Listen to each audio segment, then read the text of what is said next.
Trend మారుతోంది. ఈ generation యూత్‌కి పెళ్ళంటే పెద్దగా ఆసక్తి ఉండట్లేదు. అదో గుడిబందగా ఫీల్ అవుతున్నారు. సెటిల్ అయ్యేవారు మాత్రం 25 క్రాస్ కాకుండానే ఓ ఇంటి వారైపోతున్నారు. పెళ్లిపై ఎవరి అభిప్రాయం వాళ్ళది.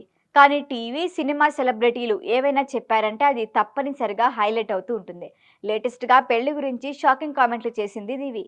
బిగ్ బాస్ ఫేమ్ నటి దివి పెళ్లి గురించి చేసిన కామెంట్లు ఇప్పుడు సోషల్ మీడియాలో వైరల్ అవుతున్నాయి. మోడల్గా కెరీర్ ప్రారంభించిన దివి బిగ్ బాస్లో పార్టిసిపేట్ చేసిన తర్వాత కాస్త పాపులారిటీ సొంతం చేసుకుంది. 2018లో లెట్స్ గో అనే షార్ట్ మూవీతో కెరీర్ స్టార్ట్ చేసిన దివి 2019లో మహర్షి మూవీతో ఇండస్ట్రీలో అడుగుపెట్టింది. ఆ తర్వాత బిగ్ బాస్ సీజన్ 4లో కంటెస్టెంట్గా పాల్గొనడంతో తనకంటూ స్పెషల్ ఫాలోయింగ్ సొంతం చేసుకుంది. 49 రోజుల పాటు హౌస్లో ఉండి అందం, వ్యక్తిత్వంతో స్మాల్ స్క్రీన్ ప్రేక్షకులను ఆకట్టుకుంది. హైదరాబాద్ టైమ్స్ 2020లో టీవీ పరిశ్రమకు చెందిన మోస్ట్ డిజైరబుల్ విమెన్గా నిలిచింది దివి.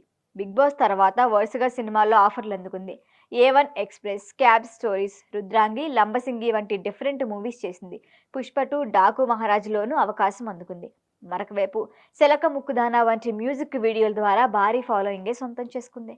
ఒకవైపు నటిగా బిజీగా ఉంటూనే మరొకవైపు వ్యక్తిగత జీవితాన్ని ఎంజాయ్ చేస్తోంది. లేటెస్ట్‌గా పెళ్లి గురించి దివి చేసిన కామెంట్లు వైరల్ అవుతున్నాయి. రీసెంట్‌గా ఓ టాక్ షోలో పాల్గొన్న దివి పెళ్లి అనే కాన్సెప్ట్‌పై తనకున్న అభిప్రాయాన్ని నిర్మోహమాటంగా చెప్పింది.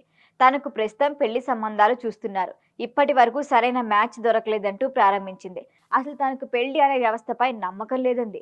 తన ఫ్రెండ్స్ చాలా మంది పెళ్లైన తర్వాత చాలా ఇబ్బందులు పడ్డారని, 2-3 ఏళ్లకే విడిపోయారని, వాళ్ళని చూస్తుంటే భయమేస్తోంది. అందుకే పెళ్లిపై నమ్మకం పోయిందని కూడా తన అనుభవాన్ని చెప్పుకొచ్చింది. పెళ్లి తర్వాత చాలా మందిలో స్వేచ్ఛ, సంతోషం కనిపించట్లేదని అభిప్రాయాన్ని వ్యక్తం చేసింది. వాస్తవానికి పెళ్లి కన్నా లివింగ్ రిలేషన్‌షిప్ ఉత్తమమని కుండబద్దలు కొట్టినట్లు చెప్పింది. ఓ వ్యక్తితో నిజాయితీగా కమిట్మెంట్‌తో ఉండటం అంటే అది పెళ్లితో సమానమే కదా! సామాజిక కట్టుబాట్ల కోసం పెళ్లి చేసుకోవాల్సిన అవసరం లేదని చెప్పింది. పెళ్లి చేసుకున్నా కానీ ఇద్దరి మధ్య మనస్పర్ధలొస్తే ఒకరినొకరు నిందించుకోవటం కన్నా విడిపోవటమే మంచిది అని తేల్చి చెప్పింది. మరింట్లో పెళ్లి సంబంధాలు చూస్తున్నారని చెప్పారు కదా! మీ సంగతేంటని అడిగితే తన క్యారెక్టర్ దెబ్బతిన్నంత వరకు అడ్జస్ట్ అవుతాను. కానీ ఇష్టాలను పూర్తిగా చంపేసుకొని బంధంలో ఇమిడిపోవాలంటే కష్టమే అని క్లియర్‌గా తన అభిప్రాయాన్ని చెప్పింది. ఈ కామెంట్లు సోషల్ మీడియాలో భిన్నాభిప్రాయాలు వ్యక్తమవుతున్నాయి. ఇంతకీ దివిని పెళ్లి చేసుకోబోయేది ఎవరో మరి?